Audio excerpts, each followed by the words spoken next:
बोलिए सदगुरुदेव भगवान की जय, सुखदेव जी महाराज की जय।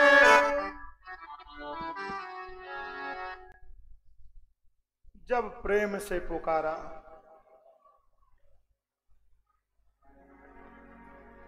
तो सामने देखा, ऐसा प्रतीत होता है जैसा सूर्य का उदय हो रहा हो, जैसा लग रहा है कि सूर्य उदय हो रहा हो। चारों तरफ घूम करके महाराज परीक्षित देखने लगे कि ये रात्रि का समय है, संध्या की बेला है, और इस संध्या की बेला में सूर्य कहीं से उदय होने लगा। लेकिन सूर्य का उदय तो यूं हो रहा है कि सब कर परमा प्रकाशक जोई, रामायणादि अवधपति सोई। सुखदेव जी कोई साधारण थोड़ी है, भगवान शिव के अंश अवतार है। प्रकाश हो गया, महाराज परीक्षित की आंखें खुली, गुरुदेव को देखा। जैसे गुरुदेव को देखा, दौड़ करके चरणों में दंडवत किया, प्रणाम किया, वंदन किया। गुरुदेव को ले आए, आसन दिया है, आसन दे करके पद प्रक्षालन किया। पद प्रक्षालन करने के बाद हाथ जोड़ करके गुरु जी के सामने बैठ गए।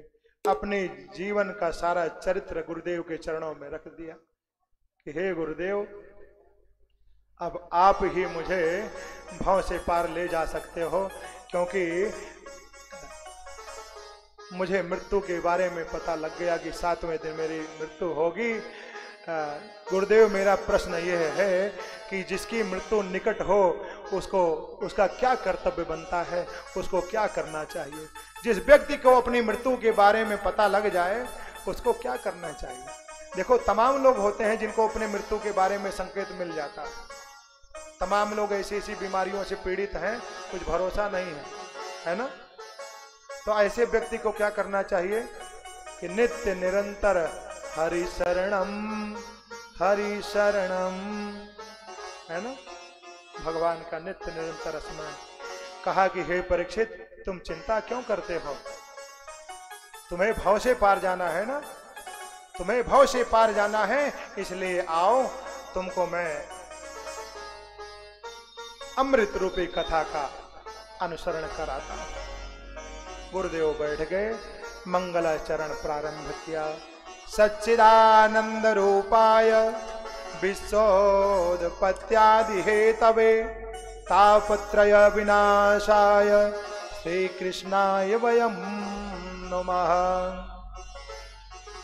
गुरुर्ब्रह्मा गुरुर्विष्णु गुरुदेवो महेश्वर, गुरुर्साक्षात् परब्रह्म तस्मै श्री गुरुवे नमः।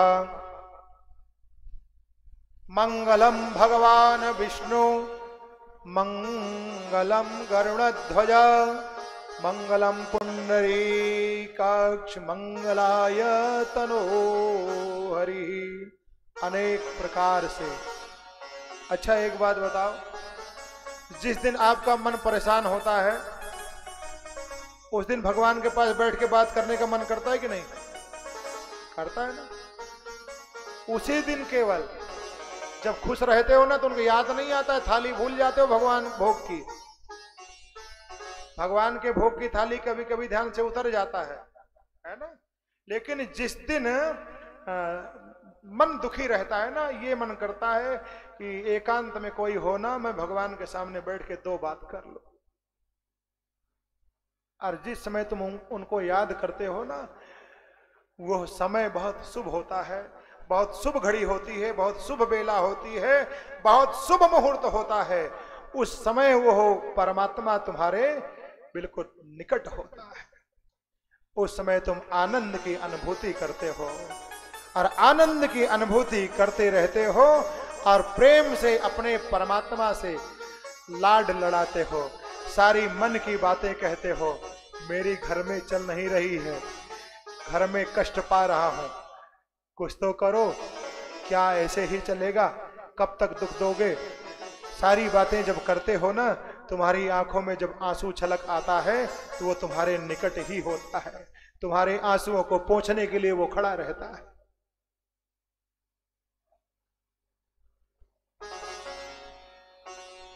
वो बहुत मंगल बेला होती है। लेकिन जिस समय ऐसा अनुभव होता है ना, आपके सामने कभी जीवन में ऐसा पल जब आता है, तभी कोई ना कोई विघ्न आ जाता है, कोई ना कोई तुम्हें आवाज लगा देता है, कहीं से तुम्हारा फोन बज जाता है, कोई तुम्हारे मकान की घंटी बजा देता है और वो परमात्मा तुम्हारे से दूर हो जाता है, तुम्हारा मन उसके चरणों से दूर हो जाता है और वो वहां से पुनः निकल जाता है। महाराज परीक्षित ध्यान लगा करके बैठे हैं, गुरुदेव कथा सुना रहे हैं।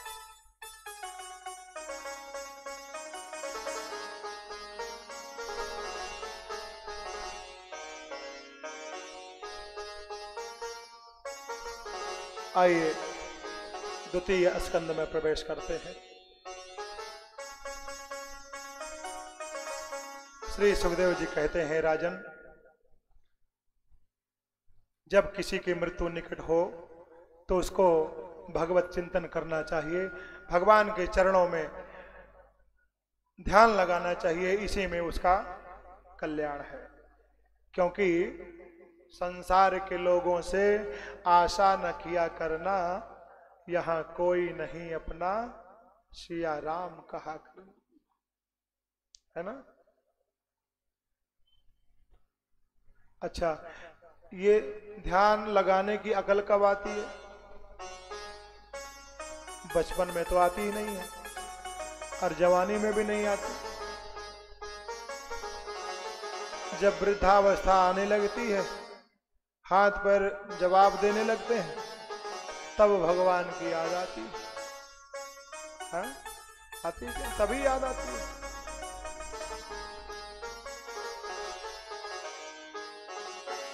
भक्ति करना तो बहुत अच्छी बात है और बचपन से ही करना चाहिए। भक्ति तो भगवान की बचपन से ही करना चाहिए, तभी तो भगवान आपको जानेगा, तभी आपको मानेगा, तभी पहचानेगा। और यदि सारा समय यूं ही निकाल दिया तो फिर शेष रहा क्या? कूड़ा। ये वृद्ध शरीर क्या है? कुछ नहीं, कुछ कबाड़ है, कुछ नहीं है, है ना। सारी उम्र यूं ही चली गई, बुढ़ापा आया, जब जान रहे हो कि धीरे धीरे मृत्यु के निकट आ रहे हैं, तब परमात्मा की याद आ रही है ना। देखो अपने पीछे जरा घूम करके, चली जा रही है उम्र धीरे धीरे, है चली जा रही है उम्र धीरे धीरे, किया ना प्रभु का भजन धीरे धीरे, बचपन गया है जवानी भी जाए, बचपन तो गया है जवानी भी जाए, फिर क्या होगा? झुकी जा रही है कमर धीरे धीरे, झुकी जा रही है उम्र धीरे धीरे, चली जा रही है उम्र धीरे धीरे, चली जा रही है उम्र धीरे धीरे, चली जा रही है उम्र धीरे धीरे, किया ना प्रभु का भजन